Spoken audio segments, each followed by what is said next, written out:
اللهم إنا نسألك علما نافعا وعملا متقبلا وقلبا خاشعا۔ رب کریم ہمیں وہ علم عطا کیجیے۔ اللهم إنا نسألك علما نافعا، رب کریم ہمیں وہ علم عطا کیجیے جو واقعتاً ہمارے لیے مفید ہے، اور پھر ہمیں اس عمل کی توفیق دیجیے جو آپ کو پسند آنے والا ہے، اور پھر اتنا اچھا علم مل جانے کے بعد اور ایسا عمل کر لینے کے بعد ہمیں اترانے والا نہ بنائیے، ہمیں اپنے سے ڈرنے والا ہی رکھیے۔ السلام علیکم ورحمۃ اللہ وبرکاتہ۔ آپ سب احباب کا بہت شکریہ، موسم کی دشواری کے باوجود آپ نے وقت نکالا، الحمدللہ۔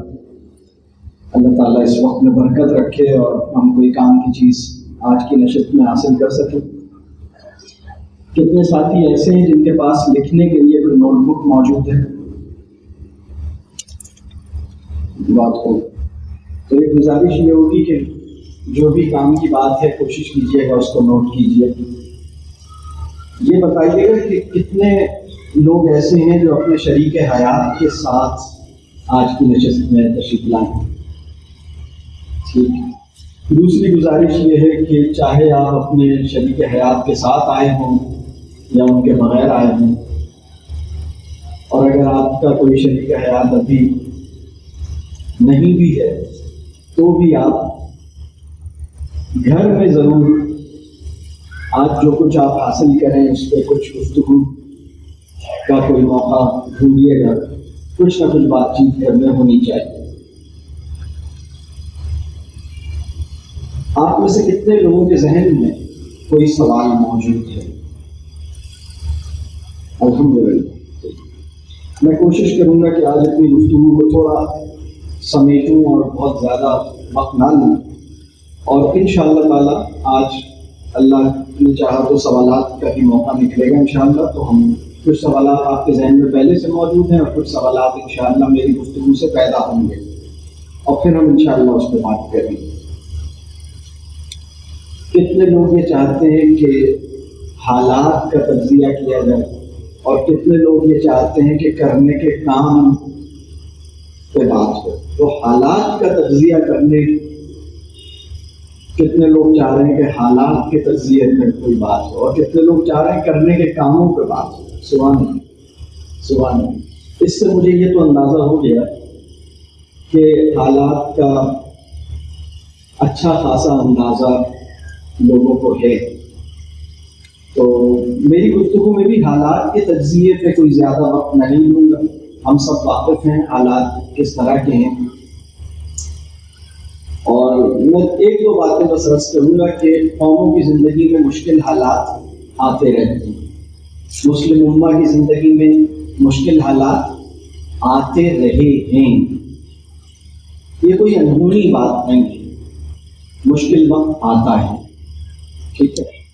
مسلم امہ ایک مشکل وقت سے گزر رہی ہے، یہ احساس ہمیں ہے، لیکن بہت کچھ خیر بھی الحمدللہ اس کے امکانات بھی پیدا ہوئے ہیں۔ کبھی کبھی حالات میں جو خرابی ہوتی ہے ہماری پوری توجہ اسی پہ چلی جاتی ہے، اور خیر کے امکانات کو ہم دیکھ نہیں پاتے۔ یہ بات درست ہے۔ اگر ہم اپنے وطن کی بات کریں تو سیاسی حالات آپ سب کو اندازہ ہے، سیاسی منظرنامہ کیسا ہے، طاقت کا عدم توازن ہے، بے اصولی ہے، بے انصافی ہے، کرپشن ہے، بہت سے مسائل ہیں۔ پھر ہم معاشی حالات دیکھتے ہیں، استحصال ہے، بہت سے مسائل ہیں، اور ایک کشمکش ہے۔ پھر ہم فرد کی سطح پہ دیکھتے ہیں کہ لوگ سکون اور اطمینان سے دور کھڑے ہیں۔ معاشرتی صورتحال ہم دیکھتے ہیں، طلاق کی شرح ہمارے معاشرے میں بڑھ رہی ہے یا کم ہو رہی ہے؟ کیا خیال ہے؟ بڑھ رہی ہے۔ ناراضگیاں بڑھ رہی ہیں، جاننے کی سطح بہتر ہوئی ہے. بہت سے لوگ بہت کچھ جان چکے ہیں، جانتے ہیں، لیکن ناراض ہونے اور لڑنے کا مادہ بھی اسی طرح سے اس میں بھی بڑا اضافہ ہوا ہے. تو اور حالات ہم بہت سے لوگ واقف ہیں اس وقت مصنوعی ذہانت، آرٹیفیشل انٹیلیجنس کے پیدا ہو جانے سے جو خطرات فطری ذہانت کو لاحق ہوئے ہیں وہ بھی ہم سب کو پتہ ہے. موجودہ معاشی جو صورتحال ہے اس میں جو بے یقینی آرٹیفیشل انٹیلیجنس کے آنے سے پیدا ہوئی ہے وہ بھی سب کے سامنے ہے. تو یہ ایک کانٹیکسٹ ہے جس میں ہم اس وقت بات کر رہے ہیں. تو موجودہ حالات کی کوئی زیادہ تفصیل شاید درکار نہیں ہے، ہم سب کو اندازہ ہی ہے. مسلم امہ اس وقت محکومی کی اور غلامی کی صورتحال میں ہے، اس کا بڑا حصہ. اور لیکن یہ کہ بیداری کی بھی ایک دبی دبی سی لہر ہے جو محسوس ہوتی ہے الحمدللہ. سیاسی صورتحال بھی لوگ، میں سمجھتا ہوں کہ پاکستان کے اندر ایک پچھلے چند سالوں سے ناامیدی بڑھی ہے. بہت سے لوگ پاکستان چھوڑ کے چلے گئے، بہت سے لوگ پاکستان چھوڑ کے جانا چاہ رہے ہیں. پچھلے چند سالوں میں ایسے نوجوانوں نے وطن چھوڑنے کی بات کی جو کبھی بھی ایسا نہیں سوچتے تھے. آپ واقف ہیں یہ ہوتا رہا، کیا کیا جائے؟ تو اسی طرح ایک اور چیز جس کے اوپر ہم ذرا عموماً جب ہم حالات کی بات کرتے ہیں تو ساری توجہ معاشی اور سیاسی حالات کی طرف چلی جاتی ہے، اور جو نفسیاتی حالت ہے ہماری، اخلاقی حالت ہے ہماری، ایمانی حالت ہے ہماری، اور جو ہماری معاشرتی صورتحال ہے، مطلب نظام تعلقات، دوستوں کے ساتھ، محلے والوں کے ساتھ، فیملی کے ساتھ، ایکسٹینڈڈ فیملی کے ساتھ، بہن بھائی اور فیملی کے ساتھ، مطلب وہ بھی بہت بری طرح سے خراب ہوا ہے. تعلق کا بحران ہے جو ہم دیکھتے ہیں. تو یہ ایک کانٹیکسٹ ہے. میرا خیال ہے کہ اس کے اوپر سب واقف ہی ہیں. میں ابھی اس کو صرف اشارتاً میں نے اس کو بس ذکر کیا ہے. اچھا، ایسا نہیں ہے کہ لوگوں کے پاس کوئی سرگرمی نہ ہو. ہمارے جدید تعلیم یافتہ معاشروں میں ایکٹیویزم بھی بہت ہے، موومنٹ بھی بہت ہے، حرکت بہت ہے، اور سب سے زیادہ جو توانائی صرف ہو رہی ہے وہ کمانے، خریدنے اور صرف کرنے کی نظر ہو رہی ہے. ارننگ، بائنگ اور کنزیومنگ، اس کا ایک وشیس سائیکل ہے. لوگ بھاگے چلے جا رہے ہیں، ریٹ ریس ہے، دوڑ لگی ہے. تو یہ ایک صورتحال ہے، اور جو نتائج ہیں وہ خواجہ میر درد ایک بڑے خوبصورت اور بڑی شاعری انہوں نے کی. ان کا ایک شعر ذہن میں آتا ہے: اذیت، مصیبت، ملامت، بلائیں، تیرے عشق میں ہم نے کیا کیا نہ دیکھا. اذیت، مصیبت، ملامت، بلائیں، تیرے عشق میں ہم نے کیا کیا نہ دیکھا. بات یہ ہے کہ یہ سارا طوفان اپنے نفس کی محبت، چیزوں کی محبت، مال کی محبت، اور اس کے اندر جیسے ایک ریٹ ریس ہے، اس میں تھکنے کے نتیجے میں جو حالات پیدا ہوئے، تو وہ اذیت، مصیبت، ملامت، بلائیں، یہ سب ہمارے حصے میں آئی. اور ہم نے سوال یہ ہے کہ یہ کون سا عشق تھا جس کے نتائج ہیں. تو وہ عشق ٹھیک تھا یا نہیں تھا، یہ ایک سوال ہے. میری گفتگو میں 7 بنیادی باتیں عرض کروں گا کرنے کے کام. اور جب میں کرنے کے کام کی بات کر رہا ہوں تو اس میں کرنے اور سمجھنے دونوں کام، یعنی آپ کہیے کہ کرنے اور سمجھنے کے کام. سمجھنے کے کام بھی کام ہوتے ہیں، تو بہت سے ایسے کام جو سمجھنے کے تھے وہ بھی بہت دیر سے قضا ہوئے، مطلب چھوٹے ہوئے ہیں. تو یہ جو 7 کام ہیں یہ کچھ سمجھنے اور کرنے کے ہیں. پہلا کام، اور میں اس کی پھر کچھ تھوڑی سی تفصیل بیان کروں گا. پہلی بات جو میں عرض کروں گا وہ یہ ہے،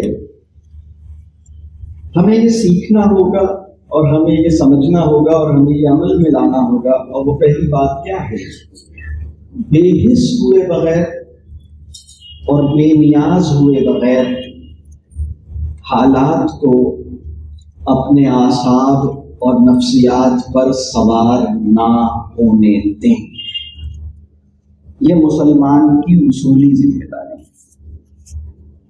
یعنی انسینسٹیو ہوئے بغیر، انڈیفرنٹ ہوئے بغیر حالات کو، میری نفسیاتی صورتحال، میرے سائیکولوجیکل لینڈسکیپ، میرے اعصاب کے اوپر اور میری نفسیات کے اوپر ان حالات کا جو اثر پڑنا چاہیے، مطلب جو پڑ رہا ہے اس کو میں پہچانوں اور اس کو میں ٹھیک کروں. یعنی یہ آسان کام نہیں ہے، اس کو سمجھنا ہوگا. اس کی میں تھوڑی سی تفصیل میں جاؤں گا. دیکھیے، حالات کا تعلق ہمارے باہر کی دنیا سے ہے. ہمارے اندر کی دنیا کو ہم احوال کہہ سکتے ہیں. یعنی ایک لفظ ہے احوال. ہمارے اندر کی دنیا کو احوال کہتے ہیں، ہمارے باہر کی دنیا کو حالات کہتے ہیں. احوال کو ہم اسٹیٹ آف بینگ بھی کہہ سکتے ہیں. ایک لفظ اور بھی ہماری روایتی اصطلاح میں پایا جاتا ہے، حال. ابھی تو احوال اور حال ایک ہی مفہوم میں ہم اس کو استعمال کرتے ہیں، لیکن یہاں احوال کسی وجہ سے میں عرض کر رہا ہوں. دیکھیے، یہ ایک فطری بات ہے کہ ہم جس ماحول میں ہوتے ہیں اس کا ایک اثر ہمارے اوپر پڑتا ہے. یہ بات بالکل ٹھیک ہے، لیکن ہمیں یہ سمجھنا ہوگا کہ اچھے ماحول کا اچھا اثر تو ہمارے اوپر اگر پڑ رہا ہے تو یہ تو ٹھیک ہے. برے ماحول کے اندر یا خراب ماحول کے اندر یا ایک ایسا ماحول جس کے اندر لوگ تکلیف میں ہیں، تو ہماری ایک ذمہ داری یہ ہے کہ وہ تکلیف ہمیں محسوس ہو، اس کے درد کو ہم محسوس کریں. بے حسی ہمارے اندر نہ، لیکن ہماری نفسیات پر برے حالات کا منفی اثر نہیں پڑنا چاہیے. یہ بات سمجھ آ جائے. بلکہ ایک بات میں اور عرض کروں، حالات اور احوال کے تعلق میں ایک اصولی اور نازک اور علمی سا ایک نقطہ ہے جو سمجھنے کی ضرورت ہے. یہ بات سمجھ آ رہی؟ احوال اندر کی دنیا، حالات باہر کی دنیا. حالات اور احوال کا جو تعلق ہے، یہ فیصلہ ہمارا ورلڈ ویو یا ہمارا تناظر کرتا ہے کہ حالات اور احوال کے تعلق کی نوعیت کیا ہوگی. ٹھیک ہے، اگر ورلڈ ویو ٹھیک ہے تو خراب حالات بھی احوال کو خراب نہیں ہونے دیں گے. ہم اس تکلیف کو محسوس بھی کریں گے، ہم اس درد کو محسوس بھی کریں گے، بے نیاز بھی نہیں ہوں گے، بے حس بھی نہیں ہوں گے، انڈیفرنٹ بھی نہیں ہوں گے، اور ہماری نفسیات اور ہمارے اعصاب پر ان حالات کا منفی اثر نہ پڑے. یہ ایک مسلمان کی اصولی ذمہ داری ہے. یہ بات واضح ہو رہی. اچھا، اس احوال سے ہماری مراد کیا ہے؟ میں 3 احوال کے اندر جو 3 بنیادی احوال ہیں میں ان کا ایک اشارتاً ان کا ذکر کروں. اس میں سے ایک ہے شکر. اللہ ہم سب کو شکر کا حال نصیب کرے. اس میں سے دوسری چیز ہے امید. امید اور خوف، یعنی وہ خوف اور وہ امید جو نافع ہے. اس وقت ماڈرن ویسٹرن سائیکالوجی بھی اس بات کو ایکسیپٹ کرتی ہے، ریئلائز کرتی ہے کہ there are some fears which are healthy and which are rational and which are justified, and there are some fears which are unhealthy, unjustified and often irrational. یعنی بالکل ان کی اجازت نہیں ہے. ہر خوف برا نہیں ہوتا، ہر خوف اچھا نہیں ہوتا. اچھا خوف میری نفسیات کے لیے اچھا ہے، برا خوف میری نفسیات کے لیے برا ہے. بات واضح ہو رہی. یعنی میرے والد صاحب مجھ سے ناراض نہ ہو جائیں، میری بیوی مجھ سے بدگمان نہ ہو جائے، یہ خوف مثبت ہے. آخرت میں کہیں میں ناکام نہ ہو جاؤں، یہ خوف مبارک ہے، مثبت ہے، صحت مند ہے.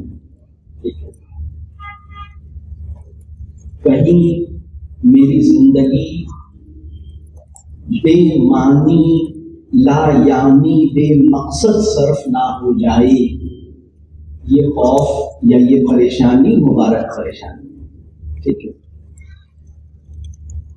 تو یہ فیصلہ ہمارا ورلڈ ویو کرتا ہے، یہ فیصلہ یا دوسرے لفظوں میں یہ فیصلہ ہمارا ایمان کرتا ہے کہ حالات اور احوال کے تعلق کی نوعیت کیا ہوگی اللہ پہ یقین کے نتیجے میں. اور ایک بات اور عرض کروں، اگر کوئی اللہ پہ یقین نہیں بھی کرتا اور صرف اپنے اوپر بھی یقین کرتا ہے تو بھی میں اب آپ سے یہ عرض کرتا ہوں کہ خالق پہ یقین کو تو چھوڑ دیجیے، مخلوق پر یقین کے نتیجے میں بھی حالات اور احوال کے تعلق کی نوعیت کچھ اور ہے، اور بے یقینی کے نتیجے میں حالات اور احوال کے تعلق کی نوعیت کچھ اور. یہ بات واضح ہو رہی ہے. اگر مجھے اپنے اوپر یقین نہیں ہے، اپنے بچوں پہ یقین نہیں ہے، لوگوں پہ یقین، فیملی پہ یقین نہیں ہے، تو ان حالات کا اثر میری نفسیاتی صحت پر بہت خراب پڑے گا. لیکن اگر میں صاحب یقین ہوں، یعنی صاحب یقین میں وہ والا یقین ابھی نہیں کہہ رہا، اللہ پہ یقین کی کوئی بات نہیں کرتا ہوں، مطلب اپنے اوپر یہ ایک الگ بحث ہے کہ اپنے اوپر یقین کی سسٹیننس اللہ پہ یقین کے نتیجے میں حاصل ہوتی ہے، یہ ایک الگ بات ہے. اگر کوئی انسان یقین کی اس سطح پہ کھڑا ہو تو یہ نوعیت بدل جاتی ہے. یہ بات واضح ہو رہی ہے. یعنی اچھے حالات کا تو اچھا اثر ہم قبول کریں، لیکن برے حالات کے زیر اثر، یعنی حالات کی خرابی میرے اعصاب اور نفسیات پر سوار نہ ہو. یہ ایک مسلمان کی اصولی ذمہ داری ہے. اور یہ بات ٹھیک ہے کہ حالات احوال پر اپنا ایک اثر پیدا کرتے ہیں، اور احوال بھی حالات پر اپنا ایک اثر پیدا کرتے ہیں. آپ میں سے کبھی کسی ایسے انسان سے ملاقات ہوئی ہے جس نے بہت یقین کے ساتھ آپ پہ ایک نگاہ ڈالی اور آپ کو ایک شفا یابی کا احساس آپ کے اندر پیدا ہوا؟ آپ سمجھ آ رہی ہے؟ آپ کو خوشگوار اثرات محسوس ہوئے، آپ کو اچھا لگا، محبت کی نگاہ آپ کے اوپر ڈالی اور آپ کو اچھا محسوس ہوا. کچھ بولا تو نہیں، لیکن دیکھا اس طرح سے کہ آپ کے اندر کی دنیا میں ایک خوشگواری پیدا ہونے لگی. ایسا ہوا یا نہیں ہوا؟ کبھی ایسا ہوا کہ کسی نے پیار سے چھوا اور آپ کو ایک اچھا احساس ہوا؟ کسی نے دعا دی اور آپ کو اچھا احساس ہوا یا نہیں ہوا؟ الحمدللہ. تو اس کے احوال آپ پر اثر انداز ہونے کی قوت رکھتے تھے. آپ کے احوال بھی حالات پر اثر انداز ہو سکتے ہیں. جس طرح حالات آپ پر اثر انداز ہوتے ہیں، آپ بھی حالات پر اثر انداز ہونے کا ایک امکان رکھتے ہیں. ٹھیک ہے، ایک بات تو یہ. پہلی بات ہی کی تفصیل میں ایک دو باتیں اور کروں گا. احوال سے میری مراد کیا ہے؟ فی الوقت احوال سے میری مراد تین چیزیں ہیں. پہلی ہے شکر کی حالت. ہماری یہ کیپیسٹی کہ ہم حالت شکر میں رہیں، حالت شکر کو مینٹین کریں، یہ پہلی بات ہے. دوسری بات ہے خوف اور امید کی صحت مند حالت، جائز حالت، مبارک حالت. اللہ مجھے اور آپ کو وہ خوف عطا کرے جو میرے اور آپ کے لیے مفید ہے اور فلاح کا ضامن ہے، اور اللہ مجھے اور آپ کو وہ امید عطا کرے جو میرے اور آپ کے لیے مفید ہے. تو یہ دوسری بات ہے، امید و خوف. اور تیسری بات ہے یقین. اپنے اوپر یقین، خالق کے اوپر یقین، بندوں کے اوپر یقین، مالک کے اوپر یقین. یعنی انسانوں پر اعتبار کرنے کی ایک جنرل کیپیسٹی. ہم لوگوں سے نا امید ہوئے ہیں، نہ معاشرے سے نا امید ہوئے ہیں، نہ آنے والے کل سے نا امید ہوئے ہیں، نہ اپنوں سے بدگمان ہوئے ہیں، نہ دوسروں سے بدظن ہوئے ہیں. یہ والا حال. اللہ کی رحمت سے بھی نا امید نہیں ہوئے ہیں. کسی گنہگار کے اندر جو امکان خیر دبا ہوا ہے اس سے بھی نا امید نہیں ہوئے ہیں. یہ بات واضح ہو رہی. کسی بے نمازی کے نجات پا سکنے کی اس کا جو امکان ہے وہ بھی ہم محسوس کرتے ہیں. یہ ہے یقین. مطلب یقین ایک اطمینان دیتا ہے. یقین کے ساتھ بہت مطلب یہ احوال کی میں تین باتیں عرض کی میں نے، اور احوال کی اور بھی چیزیں ہیں لیکن ابھی فی الحال بہت ہی بیسک لیول پر. یہاں پہ میں یہ بات کر رہا ہوں کہ بہت سے لوگ حالات کو اس طرح سے پروسیس کرتے ہیں کہ ان کی نفسیاتی اور ان کی اعصابی جو صحت ہے وہ بری طرح سے متاثر. پہلا کام یہ ہے، پہلی بات میں نے عرض کی، بے حس ہوئے بغیر، بے نیاز ہوئے بغیر. بے نیاز کے لیے انگریزی کا لفظ میں کہہ رہا ہوں انڈیفرنٹ ہوئے بغیر، انسینسٹیو ہوئے بغیر، سانوکی والے مائنڈ سیٹ میں جائے بغیر. سانوکی یہ نہیں ہوگا. رسول اللہ صلی اللہ علیہ وسلم نے فرمایا تھا کہ پوری امت جو ہے وہ ایک جسم کی مانند ہے، اس کے کسی بھی حصے کو تکلیف پہنچتی. اگر آپ کے پاؤں کے انگوٹھے کے ناخن کے کونے پہ کوئی چوٹ لگے، بلکہ پاؤں کی چھوٹی انگلی کے ناخن کے کونے پر چھوٹی سی چوٹ لگے تو آپ کو فیل ہوتی ہے؟ نہیں ہوتی. فیل ہوتی ہے. مسلمان کی ذمہ داری ہے کہ دنیا میں کہیں بھی کوئی تکلیف مسلم معاشرے کو پہنچے اس کو بھی، اور ویسے بھی انسانوں کی تکلیف کو محسوس کرنے کی کیپیسٹی اللہ نے اس کے اندر رکھی ہے. لیکن اس کا مطلب یہ نہیں ہے کہ ہم ڈی مورلائز ہو جائیں. اس کا مطلب یہ نہیں ہے کہ ہماری امیدیں ٹوٹ جائیں. اس کا مطلب یہ نہیں ہے کہ ہم نفسیاتی طور پر شکست خوردہ ہو جائیں. بات واضح ہو رہی ہے. اور اب اس میں کرنے کا کام کیا ہے؟ ایک چیز اور بھی دیکھیے. ایمان کے نتیجے میں کسی مسلمان کے شکر، امید و خوف اور یقین کا جو سورس ہے وہ کہیں اور ہوتا ہے، حالات میں نہیں ہوتا.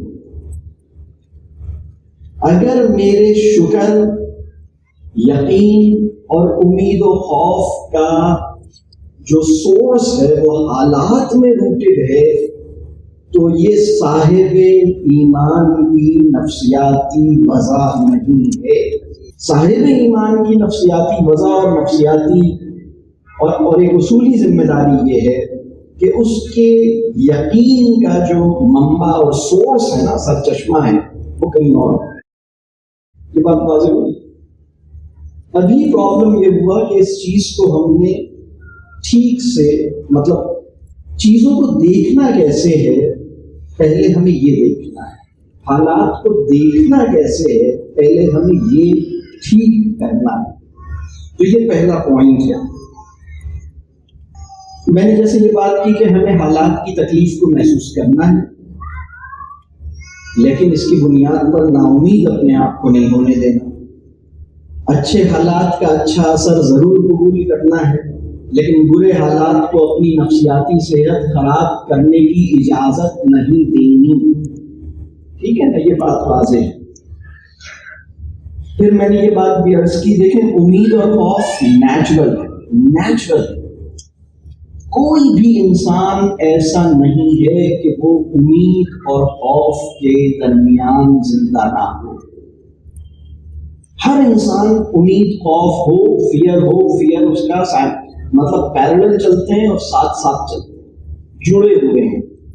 ہم سب کے اندر امید اور خوف ہوتا ہے، لیکن امید اور خوف کی نوعیت ایمان کے نتیجے میں جو ہونی چاہیے، ہم سب کو یہ دیکھنا ہے کہ کیا اگر ابھی پتہ لگے کہ اسٹاک مارکیٹ کریش ہو گئی، اگر ابھی پتہ چلے کہ آٹے کا کرائسس آ رہا ہے، گندم ویٹ جو ہے وہ اس کا کرائسس آ رہا ہے، ابھی پتہ چلے کہ فلاں چیز جو ہے بہت مہنگی ہو گئی، ڈالر مہنگا ہو گیا، فلاں چیز کی پرائسز بیٹھ گئے، فلاں جگہ پر یہ ختم ہو گیا، پاکستان پہ سینکشن لگ گئی، یہ ہو گیا، وہ ہو گیا، آپ نے جو پراپرٹی خریدی تھی اس کی قیمت ایک دم بیٹھ گئی، آپ کی جاب جو ہے وہ اچھی ہو گئی، خراب ہو گئی۔ یہ چیزیں ہو سکتی ہیں نا، آتی جاتی دنیا ہے زندگی۔ امید اور خوف کی، ہر انسان امید اور خوف میں رہتا ہے، لیکن مومن کا دل جس طرح کی امید اور خوف میں رہتا ہے، ہمیں یہ دیکھنا ہے کہ کیا ہمارا دل اس طرح کی امید اور خوف میں ہے یا نہیں۔ احوال کو ڈٹرمن کرنے والے 3 بڑے فیکٹرز یہی ہیں، اس کے علاوہ اور بھی ہیں، لیکن ابھی بالکل جیسے بیسک منیمم کی بات کریں تو امید اور خوف نیچرل ہے، لیکن اب دیکھنا یہ ہے کہ ہماری جو ہوپ اور فیئر کی جو کرنٹ اسٹیٹ ہے، کیا وہ کوئی جائز بنیادوں پہ کھڑی ہے یا ناجائز بنیادوں پہ کھڑی ہے۔ جس اسٹیٹ آف فیئر اور ہوپ میں ہم ابھی ہیں وہ کتنا جسٹیفائڈ ہے، وہ کتنا ہیلدی ہے، وہ کتنا مبارک ہے، یا وہ کتنا غلط ہے۔ اور اس کے لیے ہمیں پرسنل لیول پر احوال انالیسس کی ضرورت ہے۔ ہم سیلف انالیسس کو ہم اگر احوال انالیسس کا نام دیں، جب ہماری خوف اور امید کی بنیادیں غلط ہو جاتی ہیں تو مایوسی، ڈپریشن، نا امیدی سوسائٹی میں آ جاتی ہے۔ جب ہم حالات کے اوپر یعنی کس بات پہ تم شکر ادا کر رہے ہو؟ اس لیے کہ حالات اچھے ہیں، حالات تو چینج ہو جائیں گے، تمہیں پھر بھی حالت شکر میں رہنا ہے۔ تمہیں پیسے بہت مل گئے، تمہیں بزنس میں فائدہ ہو گیا، تو یہ بہت اہم بات ہے کہ ناجائز بنیادیں جو ہے وہ مایوسی اور ڈپریشن کی طرف لے کے جاتی ہیں۔ اب یہ جو پوائنٹ ہے نا، میں نے 2 ٹرمز استعمال کی ہیں، حالات اور احوال کا تعلق۔ اندر کی دنیا احوال، باہر کی دنیا حالات۔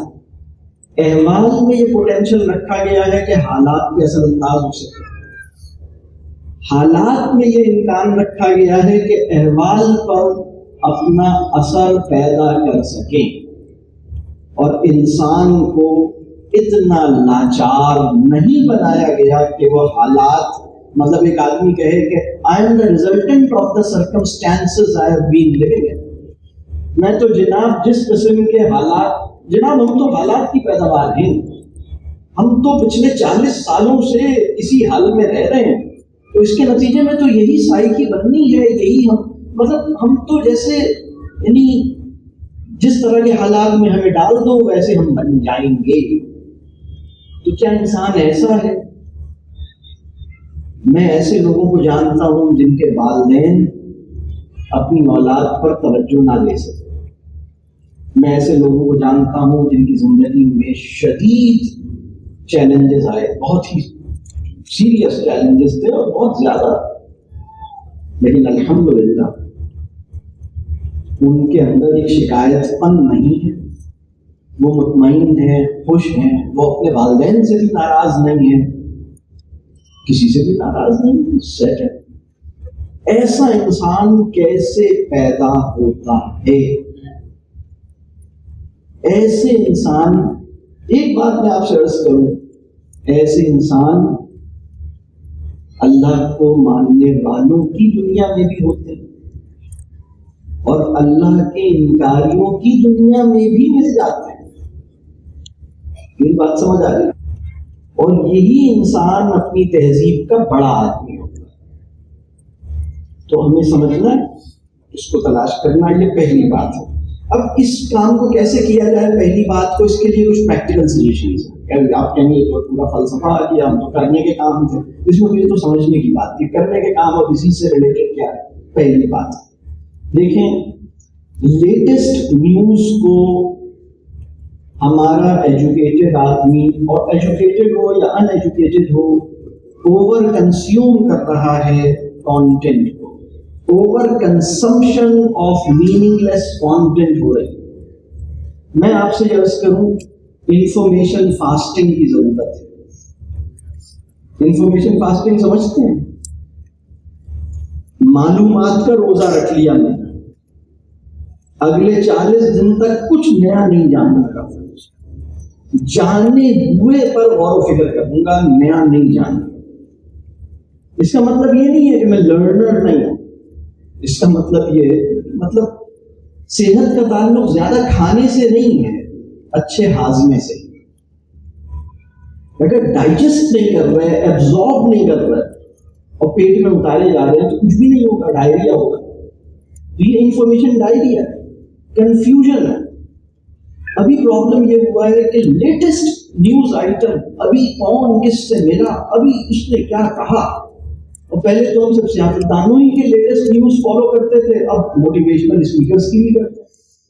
فلانے صاحب کیا کر رہے ہیں، فلانے مولوی صاحب آج ایئرپورٹ سے اتر گئے، وہاں چلے گئے، انہوں نے آم کھا لیا، سیب کھا لیا، وہ سوئمنگ کر رہے تھے، وہ یہ کر رہے تھے، وہ گاڑی چلا رہے تھے.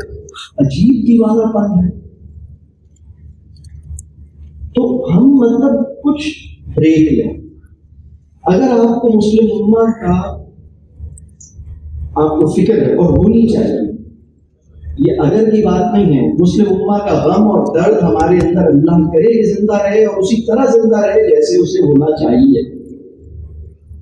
اپنے آپ کو نفسیاتی طور پہ بیمار کیے بغیر، نا امید ہوئے بغیر، شکست خوردگی کے احساس میں جائے بغیر، یقین، شکر اور امید کا خاتمہ کیے بغیر مسلم امہ کا درد اللہ ہمیں عطا کرے. تو ڈپریشن میں جائے بغیر مسلم امہ کا درد عطا کرے. اگر اس کے لیے میں پریکٹیکل سولوشن یہ دے رہا ہوں، آپ لیٹسٹ نیوز آئٹمس وہ بھی ویژول کی شکل میں کنزیوم کرنا چھوڑ دیجیے. میں اس بات سے اتفاق کرتا ہوں کہ حالات دنیا کے کیا چل رہے ہیں اس کے بارے میں آپ کو واقف ہونا چاہیے، لیکن ایوری منٹ وہ کسی چینل نے کہا نا، ہر پل کوئی انفارمیشن ہے. Every moment, every second, every other second they are informing you. Every second ٹھک ٹھک ٹھک بتا رہے ہیں. ہم نے بھی یہ طے کر لیا، میں every second, please inform me every second. تو ہر 2 منٹ بعد وہ نوٹیفیکیشن آ رہی، اپڈیٹ آ رہی، اور وہ ویژول کی شکل میں آ رہی ہے، اور صبح شام دیکھ رہے ہیں. صبح دیکھا تھا، پھر دوپہر میں دیکھا، پھر شام میں دیکھا، پھر سونے سے پہلے دیکھا، صبح اٹھتے ہی دوبارہ دیکھا. میرا پسندیدہ سیاستدان کیا کر رہا ہے، میرے پسندیدہ مولوی صاحب کیا کر رہے ہیں، میرا پسندیدہ کوئی تھنکر کیا کر رہا ہے، سیلف ہیلپ گرو کیا کر رہا ہے. اور جناب دنیا میں کون پٹ رہا ہے، کون مار رہا ہے، کس نے دھماکہ کیا، کس نے کیا کیا، کس نے لوٹ مار کی، کون سا بلاسٹ ہوا، کتنے مر گئے، کتنے زخمی ہوئے، سب کے ویژول کی شکل میں کانٹینٹ آنا ہے۔ ہمارے لیے ایک چیز ہے، دیکھیے، تازہ ترین خبریں وصول کرنا اور کرتے رہنا مسلمان پہ فرض نہیں، لیکن مسلمان پر اپنوں کی خبرگیری فرض ہے۔ ہم نے خبرگیری کے فریضے کو خبرنامے کے شوق سے ریپلیس کیا ہے۔ خالہ کس حال میں ہے، پڑوسی کس حال میں ہے، دوست کا کیا حال ہے، بچے کس حال میں ہے، ماں باپ کا کیا حال ہے، اسے کہتے ہیں خبرگیری۔ خبرگیری کے فریضے کو خبروں کے سیلاب سے دھو دیا ہے۔ تازہ ترین خبریں ایران، توران، افغانستان اور جاپان کی ہر وقت چاہیے، صبح دوپہر شام رات۔ میں آپ سے یہ کہہ رہا ہوں کہ ویژول کانٹینٹ کنزیوم کرنا چھوڑ دیں۔ آپ کو غزہ کی بھی نیوز چاہیے، ٹیکسٹ میں، ٹیکسٹ متن، ٹیکسٹ کی شکل، ریٹن خبر کنزیوم کیجیے، اور وہ بھی روزانہ ضرورت نہیں ہے، ہفتے میں ایک دفعہ لے لیجیے، ہفتے میں 2 دفعہ لے لیجیے۔ ریلائبل آتھینٹک سورس سے ریٹن کانٹینٹ ہفتے میں 1 دفعہ لے لیتے ہیں، ایک اندازہ ہے، بس ٹھیک ہے۔ ہماری اصل ذمہ داری وہاں کیا ہو رہا ہے اس کی تازہ ترین صورتحال جانتے رہنے کی نہیں۔ اس کے نتیجے میں آپ کے اندر جو درد محسوس کرنے کی صلاحیت ہے وہ ختم ہو جائے گی، ہم بے حس بھی ہو جائیں گے اور نڈھال بھی ہو جائیں گے۔ ہماری ذمہ داری کیا ہے؟ یعنی ہم اعصابی اور نفسیاتی طور پہ کولیپس بھی کر جائیں گے اور ہم انسینسٹیو بھی ہو جائیں گے۔ ہماری ذمہ داری کیا ہے کہ ہم اپنی سینسٹیوٹی کو مینٹین کریں، ہماری حساسیت زندہ رہے اور ہم اعصابی اور نفسیاتی طور پہ کولیپس نہ کریں۔ بات واضح ہو گئی؟ ابھی الٹا ہوا ہے، ایک ایک خبر جانتے ہیں لیکن اب ایک ہیلپ لیسنس ہے نا، ایک ڈپریشن ہے۔ میں ایسے لوگ، آپ جانتے ہیں ایسے لوگوں کو جو غزہ کی صورتحال پہ بہت ڈپریشن میں بھی گئے، پاکستانی۔ مجھے ایک صاحب ملے، کہنے لگے میں بہت پریشان ہوں۔ میں نے کہا اللہ کا شکر ہے کہ غزہ والے اتنے پریشان نہیں جتنے آپ۔ وہ ایک یقین کے ساتھ لڑ رہے ہیں اور آپ ان کے بارے میں وہ خبر جو کسی اور نے لگائی ہے بے یقینی کے ساتھ دیکھ رہے ہیں۔ فرق پیدا ہوگا نا احوال کے اندر، بات واضح ہوگی۔ تو عملی تجاویز میں ایک چیز ویژول کانٹینٹ، لیٹسٹ نیوز، اس کو چھوڑنا پڑے گا۔ شکایت سننے اور کرنے سے گریز کی۔ کچھ لوگ ہر وقت شکایت کرتے رہتے ہیں۔ آپ ایسے لوگوں کو جانتے ہیں جو گرمی کی شکایت کرتے ہیں؟ چلو لوڈ شیڈنگ کا تو ہم گورنمنٹ کے اوپر ڈال دیتے ہیں، گرمی کا اس پہ ڈالیں۔ اب اللہ کو بھی کچھ نہیں کہہ سکتے، مسلمان ہیں، کس کو کہیں؟ اتنی گرمی ہو گئی ہے کیا پتا، اب سمجھ نہیں آتا کہ شکایت کس سے کرے۔ یہ بات واضح ہو گئی۔ تو شکایت سننے اور کرنے سے گریز کیجیے، یہ اپنے ذوق شکر کی حفاظت کے لیے ضروری ہے۔ جو احوال میں سے ایک حال ہے نا، مطلب ہر دفعہ جب ہم شکایت کرتے ہیں یا سنتے ہیں تو ہمارا جو ذوق شکر ہے وہ پست ہوتا ہے۔ پھر قرآن سے، نماز سے، اذکار سے مدد لیجیے۔ بہت سی دعائیں ہیں، اللہم انی نعوذ بک فی نحورہم، وہ جو نجعلک فی نحورہم ونعوذ بک من شرورہم، یا اور بہت ساری اذکار ہیں۔ اعوذ باللہ من الشیطان الرجیم بھی ایک بہت کامل، بڑی زبردست دعا ہے، تو اس کا مطلب سمجھ کر، اس پہ غور کر کے اس سے مدد لیجیے۔ پھر ایک اصول اور ہے ہماری سائیکولوجیکل ہیلتھ کے لیے، گولڈن پرنسپل ہے جو رسول اللہ صلی اللہ علیہ وسلم نے دیا، اور میں سائیکالوجی کے طالب علم کی حیثیت سے میں یہ سمجھتا ہوں کہ وہ سائیکالوجی جو اس اصول پہ عمل کرنے سے پیدا ہوتی ہے، مجھے اس سے اچھا اصول نہیں سمجھ آتا. اگر نفسیاتی صحت کو اچیو کرنے کے لیے ایک اصول اگر اپنایا جائے، سب چھوڑ دیں، صرف ایک اصول اپنانا ہو تو ایک اصول یہ ہے. رسول اللہ صلی اللہ علیہ وسلم نے فرمایا تھا، مفہوم ہے، اسی میں سے یہ اصول نکلتا ہے. مفہوم یہ ہے، دیکھو، نیکی کے معاملے میں، خیر کے معاملے میں، اچھائی کے معاملے میں اپنے سے اوپر والوں کو دیکھو، اور مال کے معاملے میں اپنے سے نیچے والوں کو دیکھو. ہم ایگزیکٹلی الٹا کرتے ہیں. وہ آدمی جو جمعہ بھی نہیں پڑھتا، اس کو دیکھ کے مطلب اپنی دینداری پر مطمئن ہو جاتا ہے، اور ہمارا وہ کالج کا ساتھی جو مہنگی گاڑی خرید چکا ہے، اس کو دیکھ کے ہم زدہ ہوتے رہتے ہیں کہ میرے پاس تو 800 سی سی کی ہے، اس کے پاس 2000 سی سی کی ہے. اس کے نتیجے میں نفسیاتی بیماریاں پیدا ہوتی ہیں. تو یہ ہمیں ٹھیک کرنا ہوگا اپنا معاملہ. تو پھر اسی طرح اس میں ایک اور چیز ہے، میں نے شروع میں ورلڈ ویو اور تناظر کی بات کی، تو ایک ہمیں سمجھنا ہوگا، علم نافع اور علم غیر نافع کا فرق سمجھنا ہوگا. ہر نویبل کانٹینٹ، یعنی جانا جا سکنے والا کانٹینٹ، وہ علم نافع نہیں ہوتا. ہر ایسا کانٹینٹ جس کو میں جان سکتا ہوں، ضروری نہیں ہے کہ وہ بینیفیشیل. مثال کے طور پر، اگر ابھی یہ بتا دیا جائے کہ سیل کہاں لگی ہے اور آج اس کا آخری دن ہے، تو یہ کانٹینٹ آپ کے لیے بینیفیشیل نہیں ہوگا. آپ کا سیمینار میں دل ہی نہیں لگے گا. آپ کہیں گے آپ یہ عجیب فالتو باتیں ہو رہی ہیں، آج آخری دن ہے سیل کا، وہاں چلا جاؤں تو کتنا اچھا ہو. تو یہ سمجھنے والی بات ہے.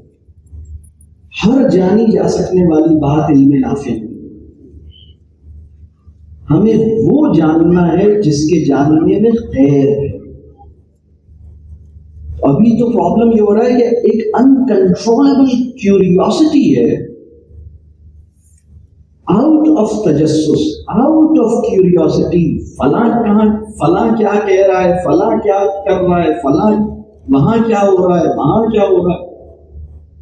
تو وہ جیسے ایک ریس لگی، نوئنگ کی بھی ایک ریٹ ریس ہے. یہ کہہ سکنا کہ میں یہ بھی جانتا ہوں، میں وہ بھی جانتا ہوں، میں وہ بھی جانتا ہوں. مجھے کیا سنا رہے ہو؟ سورہ فرقان میں جانتا ہوں، سورہ روم کی آیتیں بھی میں جانتا ہوں، حدیث بھی جانتا ہوں، ایلون مسک بھی جانتا ہوں، اور حضرت عمر کو بھی جانتا ہوں. تم کون ہو؟ میں سب جانتا ہوں. یہ جو ایگزام پیدا ہوا ہے، اللہ تعالیٰ اس سے مجھے اور آپ کو بچائے اور محفوظ رکھے. تو یہ پہلا جو پوائنٹ تھا نا، بے حس ہوئے بغیر، بے نیاز ہوئے بغیر، حالات کو احوال پر اثر انداز ہونے نہ دیں. یہ بات واضح ہو رہی، اس کی بھی میں نے تفصیل دی اور اس کے عملی پوائنٹس تھے. اب میں دوسرے پوائنٹ پر آتا ہوں. دوسرا پوائنٹ یہ ہے، حالات ہم نہیں بدل سکتے. یہ طاقت صرف اللہ کے پاس ہے. ہم تھوڑی حالات بدلتے ہیں، اور ہمارا یہ کام بھی نہیں ہے کہ ہم حالات کو تبدیل کریں. ہمارا تو کام یہ ہے کہ ہم احوال کو تبدیل کریں، احوال کو تبدیل کریں. تو حالات اللہ بدلے گا، اور اللہ نے اپنا قانون اپنی کتاب میں بیان کر دیا. قرآن کے اندر ایک فریز استعمال ہوا ہے، اور بہت خوبصورت فریز ہے. دو مقامات پہ یہ فریز استعمال ہوا ہے، حتی یغیروا. بہت ہی خوبصورت فریز ہے، حتی یغیروا ما بانفسہم. جب تک بدل نہیں جاتا وہ جو تمہارے اندر ہے. یہ اس کا جیسے مفہومی ترجمہ، یعنی یہ جو فریز ہے، یا یہ جو اللہ نے اپنے کلام میں جو الفاظ استعمال کیے ہیں، اس کا مفہوم یہ ہے، حتی یغیروا ما بانفسہم. سورہ رعد میں اور سورہ انفال. سورہ انفال آیت نمبر 53، سورہ رعد آیت نمبر 11. ان دو مقامات پر، اور یہ تھوڑی سی لمبی مطلب تو ایک آیت ہے جس کا میں نے اس کا یہ بس ایک چھوٹا سا ٹکڑا ہے جو میں نے ان دونوں آیتوں کے اندر کامن یہی لفظ ہے، یہی فقرہ ہے، حتی یغیروا ما بانفسہم. یہ بڑا کمال، بہت ہی اہم اصول ہے جو ہمیں سمجھنا ہے، اور اس کا مطلب یہ ہے کہ جب تک بدل نہیں جاتا وہ جو ہمارے یا تمہارے اندر ہے. پہلے مقام پر سورہ انفال میں جو بات بیان کی کہ میں مفہوم عرض کر رہا ہوں، اس کی پوری میں نے آیت نمبر دے دیا ہے، آپ علماء سے اور مفسرین کے کام سے مدد لے سکتے ہیں اور اس کا ترجمہ خود بھی دیکھ سکتے ہیں. مفہوم میں عرض کر رہا ہوں.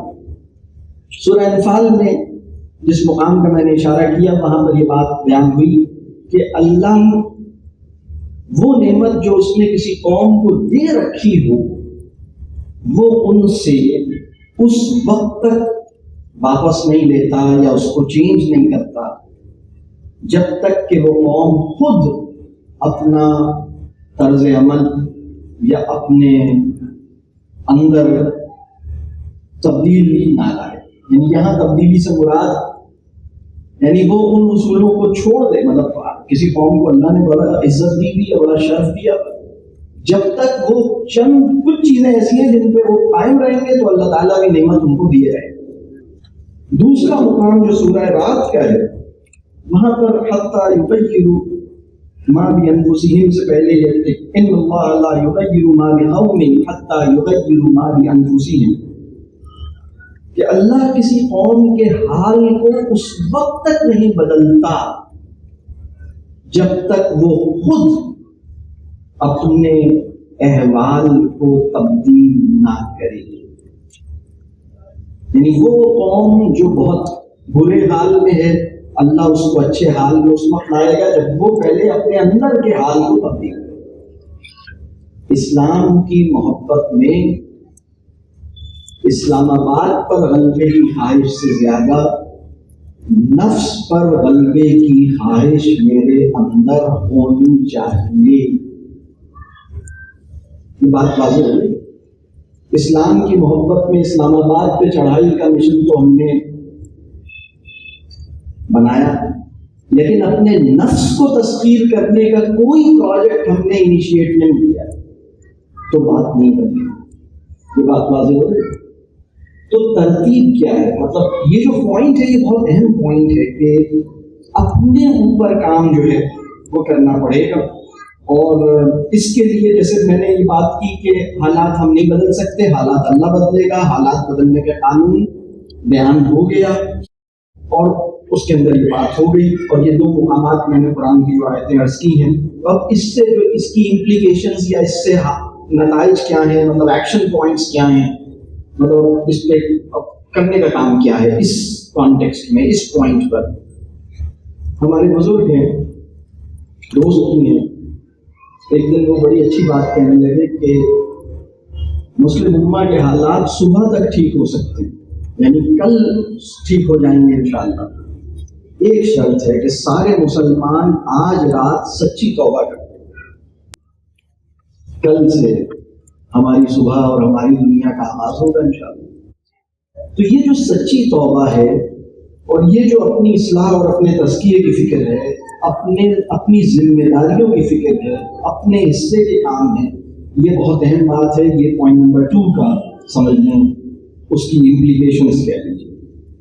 تیسرا پوائنٹ جو ہے اپنے حصے کا چھوٹا سا کام چھوٹا سمجھے بغیر جاری رکھنا ہے. جب لوگ اپنے حصے کا چھوٹا سا کام اس لیے نہیں کر رہے ہوتے کیونکہ میرے کرنے سے کیا ہوگا، میں اکیلا کیا کر سکتا ہوں، آپ نے جو کام آپ کے ذمہ آپ وہ کام کیجیے، باقی کیا ہوگا وہ اللہ کا ذمہ ہے. لوگ کیا کر رہے ہیں وہ اللہ کا ذمہ، وہ ان کا مسئلہ ہے. آپ جس چیز کو ٹھیک سمجھتے ہیں آپ وہ کیجیے. اگر اس وقت مسلمانوں سے پوچھا جائے کہ آپ جو بھی اچھا عمل کر رہے ہیں کیا اس لیے کر رہے ہیں کیونکہ باقی لوگ بھی کر رہے ہیں، یا اگر کوئی وہ اچھا عمل نہ کرے اور تو کیا پھر بھی آپ کریں گے؟ تو بہت سے مسلمان کہیں گے کہ نہیں پھر تو نہیں کریں گے، ہم تو اس لیے اچھا عمل کر رہے ہیں سب کر دو۔ یہ کریج، یہ کنوکشن، یہ حوصلہ، یہ ڈٹرمنیشن اللہ ہم سب کو نصیب کرے کہ وہ اچھا کام جو مجھے سمجھ میں آیا ہے، وہ ضروری کام جو مجھے جس پہ کنونسڈ ہوں، بس وہ میں نے کرنا ہے انشاءاللہ، اللہ مدد کرے۔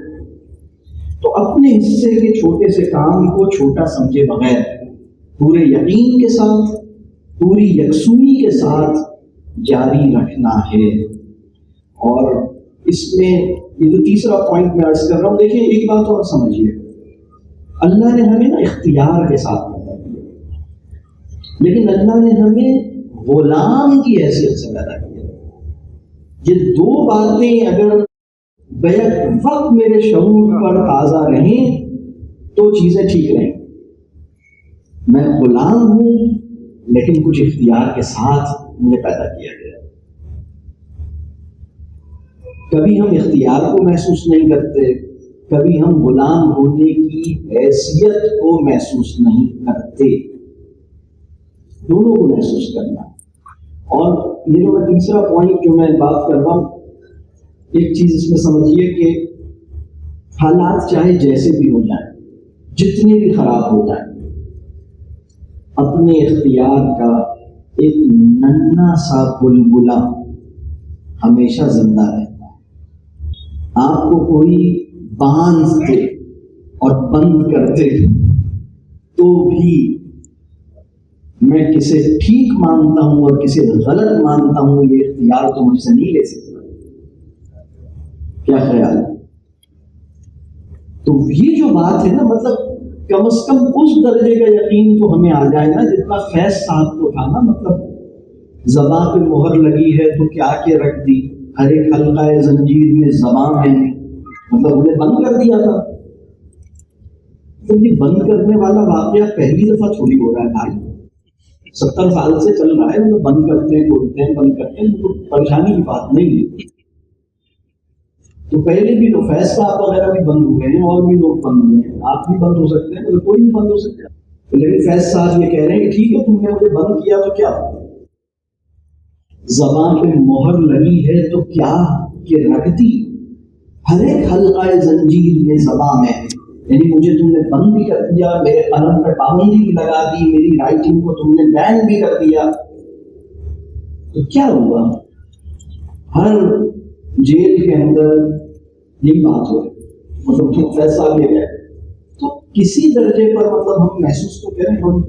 تو یہ جو میں بات کر رہا ہوں نا، ہمارے اختیار کا ننھا سا بلبلا، حالات چاہے جیسے بھی ہو جائیں، ہمارے اختیار کا ننھا سا بلبلا ہمیشہ سلامت رہتا ہے جب تک ہم زندہ ہیں۔ اللہ نے ہمیں اختیار کے ساتھ زندہ رکھا ہے، ہمارا اختیار کم تو ہو جاتا ہے، ختم نہیں ہوتا۔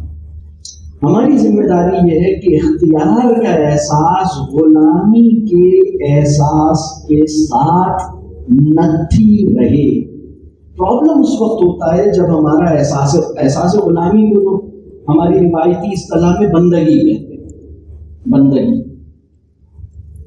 ہم سب بندے ہیں، ہم سب غلام ہیں، احساس غلامی، بندگی۔ پرابلم اس وقت ہوتا ہے جب اختیار حد سے زیادہ ہو جاتا ہے، اور اختیار کا زون تو پیدا ہو جاتا ہے اور غلامی کا احساس باقی نہیں رہتا، تو یہ عدم توازن ہے، تو پرابلم پیدا ہوتا ہے۔ یہ بات سمجھ آ رہی ہے؟ اور اگر غلامی کا احساس ہو اور اختیار کا ننھا سا بلبلا دکھائی نہ دے تو بے عملی پیدا ہوتی ہے۔ بات سمجھ آ رہی ہے؟ تو یہ ہمیں سمجھنا ہے۔ پھر اپنی یہ جو تیسرا پوائنٹ ہے، اپنے حصے کا چھوٹا سا کام، اس کے ایکشن پوائنٹس کیا ہیں؟ دیکھیے، نیڈ اور وانٹس کو کا فرق سمجھنا ہوگا، ضرورت اور خواہش کا فرق۔ اور ضرورتوں میں بھی ہمیں یہ سمجھنا ہوگا کہ کچھ ہماری مادی ضرورتیں ہیں اور کچھ ہماری غیر مادی ضرورتیں ہیں۔ اسپینش ٹائلز ہماری خواہش ہو سکتی ہے، ہماری ضرورت نہیں۔ کیک ہماری خواہش ہو سکتی ہے، ہماری ضرورت نہیں. کیا خیال ہے؟ اور جو ہماری ضرورتیں ہیں، روٹی اور مکان ہماری مادی ضرورتیں ہیں، لیکن ہماری کچھ غیر مادی ضرورتیں بھی ہوتی ہیں. محبت ہماری ایک ضرورت ہے، علم ہماری ایک ضرورت ہے، یقین ہماری ایک ضرورت ہے. یہ غیر مادی ضرورت ہے. تو ہماری ایک ذمہ داری یہ ہے کہ ہم یقین، ہم اپنی ضرورت اور خواہش میں فرق کریں. اور یہ جو میں بات کر رہا ہوں نا، اپنے حصے کا چھوٹا سا کام، یہ اس وقت ہوگا جب ہم اس کا فرق سمجھیں گے کہ نیڈ اور وانٹ کا فرق کیا ہے. ہماری لائف وانٹس ڈریون ہے. وانٹس ڈریون سوسائٹی کے اندر جتنے بھی پیسے آ جائیں کم پڑتے ہیں، گزارا نہیں ہوتا. وہ سوسائٹی جہاں نیڈس اور وانٹس میں ڈسکریمنیٹ کیا جاتا ہے اور اپنے لائف اسٹائل کو نیڈس سے بیونڈ جانے سے روکنے کی کوشش ہوتی ہے، اور جہاں اپنی نان میٹیریلسٹک نیڈس کو بھی اہمیت دی جاتی ہے، وہاں چیزیں بیلنس میں آ جاتی ہیں، لائف ٹھیک ہو جاتی ہے. یہ بات سمجھ آ رہی ہے؟ تو یہ جو مہنگائی کا امپیکٹ ہے نا، یہ دیکھیں ایک پرابلم ہے لوڈ شیڈنگ، لیکن اس سے زیادہ ڈیپر لیول پہ پرابلم ہے نیڈز اور وانٹس کے اندر فرق نہ ہونا. یہ بات ٹھیک ہے، بجلی کا یونٹ بہت مہنگا ہو گیا، لیکن آپ بتائیے 40 سال پہلے 5 لوگوں کی فیملی جتنے بجلی کے یونٹس پورے مہینے میں کنزیوم کرتی تھی، اس وقت آپ کا کیا خیال ہے کتنے یونٹس کنزیوم کر رہے ہیں؟ یعنی جو یونٹ کنزمپشن کا پر کیپٹا، یعنی اگر کہیں نا فی کس پر انڈیویجول جو یونٹ کنزمپشن، وہ بڑھا ہے یا کم ہوا ہے؟ مسئلہ سمجھ میں آ رہا ہے؟ تو ہمیں چیزوں کو سمپل بھی کرنا چاہیے نا، ہم استعمال کریں، جسٹیفائڈ استعمال کریں. تو نیڈز اور وانٹس کا فرق، اس میں مجھے اندازہ ہے کہ آپ کے ذہن میں ہو سکتا ہے سوالات ہو، کوشچن آنسر ٹائم میں ضرور کیجیے گا. اسی طرح لائف اسٹائل کو ہم سمپل کریں، یعنی فطری بنائیں، آسان بنائیں. یہ کام بھی مطلب ایک بڑا پروجیکٹ معلوم ہوتا ہے، لیکن اس پہ سوچنا تو شروع کریں. اور اسی طرح